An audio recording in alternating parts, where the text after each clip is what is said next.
Everybody has a sense of masculinity and a sense of femininity. And before you get too much into gender specifics, what this actually is just a concept that has stretched across all human civilization, such that there is a yin and a yang force, and these two act in parallel, but they're also complementary to each other.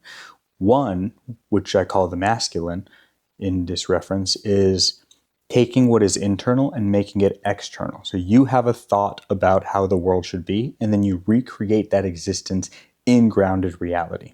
The second is the feminine, where you take what is in grounded reality and you understand it in a way that reflects internally. So one is in going out, the other is out going in. So when you are understanding the world, you are acting in your feminine, and when you are shaping the world, you are acting in your masculine. Both are necessary. You have to understand the world in order to act on it, and you have to act on the world by existing.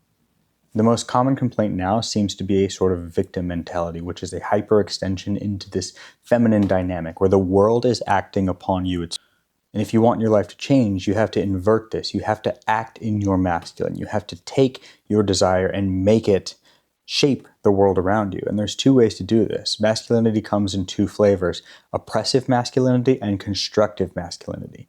Andrew Tate is a great example of destructive, oppressive masculinity, because what he's doing is he's taking from others, he's taking their resources and using them to build himself. On the flip side, constructive, positive masculinity is where you are constructing yourself in order to distribute that resource into the world so that others can benefit from the work that you've produced. Your work is a 1 + 1 = 3 outcome for others. In essence, this is being able to make my body strong so that I can build homes and shelters for others. This is me creating wealth so that I can distribute it to people who need help. This is my reading a book so that I can take that knowledge that's in my one head and tell it to 2 people and create 3 from it. What the world is lacking right now is a lot of people willing to act high agency, willing to act with that masculine arc and create something in the world that they're proud of, that they have given themselves permission and trusted themselves to execute on. On a societal level, people feel handicapped. They feel handicapped to control their own lives because of external forces that are too powerful, or there's too much bureaucracy or too much logistics, or just simply not enough time. And so they're never able to improve their position through their own action. But the only person that's going to be able to change that is you. The only way to do so is to act resourcefully, to find the direction even of the problem. If you don't know the exact source, at least find the direction and figure out how to take the first step in that direction so that you can then figure out where steps 2 through infinity are and keep walking until you get there. You have to be able to have absolute trust in yourself, even when the world is telling you you cannot do this, even when there are a zillion counter signals that ensure that your mindset is one of disability to engage with the world in a productive way. You have to internally trust and validate your own perspective that you can accomplish the thing that you're setting out to do. And it's not easy. It's 100% not going to be easy. But is anything worth living for easy? No, it's not. But one of the things that makes it easier is structure. And I think right now, structure is probably where a lot of people need to start. And so hopefully as I go forward with these videos, I'll be able to talk about structure more in a grounded way to take actionable steps. And this is something that is systematic, something that's replicatable, something that can be true for everybody to some extent.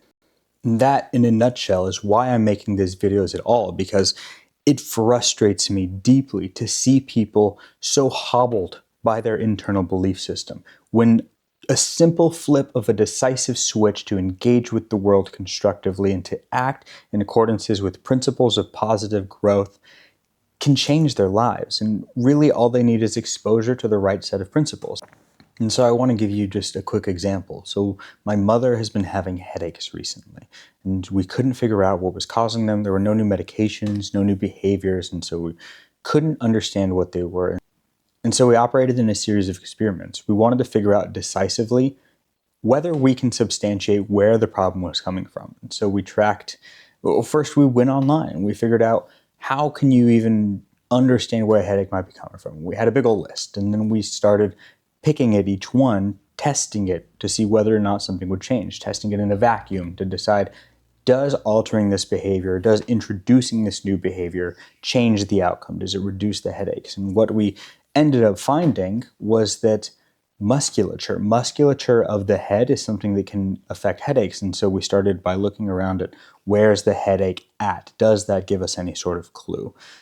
Then, is the musculature potentially affecting the tension in the head? And how can we release that? And she ended up finding out that her thumbs couldn't quite do it. Her hands weren't quite strong enough to release the musculature, but if she used a spoon, it spread it around enough. The width of the spoon spread her thumb enough so that she can release the muscle that was causing her tension in the back of her head, so that the front of her head would release, so that her headaches would start to disappear.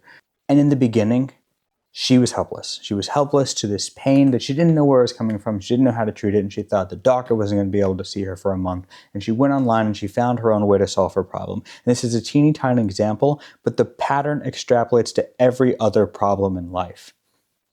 Be resourceful. Go find the core problem, figure out steps to experiment on how to solve it, and then take actions to solve it until you get results. This is something that she's done, something that you could do, something that I could do, something that literally anybody can do in order to improve their position in life. And I'm getting a little heated right now because the victim mentality just irks me in a way that is existentially limiting. You are telling yourself that you're going to choose to make your life worse because you feel as though you can't make your life better, and it just guts me to my core that people are denying themselves before the world denies them. They're the first person to tell themselves no before anybody else even gets the chance to. And so at the moment, I don't know exactly where this channel is going to lead, but I do know this is the kind of thing that I'll be talking about. If this interests you in any way, please follow me along. Follow and talk to me. Tell me what you want to talk about. Writings? No. I have written a lot on this subject. I've written books and I've written articles, and there are ideas circulating in my head and circulating in the heads of others, and I would love for you to talk back to me, to tell me the things that are bothering you, to tell me the ideas that you have to talk about here, the ideas that you have for others to help improve their lives. There's something that's bothering me and I don't know what it is, but I'm going to take my own advice and I'm going to explore and I'm going to start with action and do something about it here. And I would love if you wanted to walk with me on this journey. So I really genuinely look forward to discussing things with you. Thank you.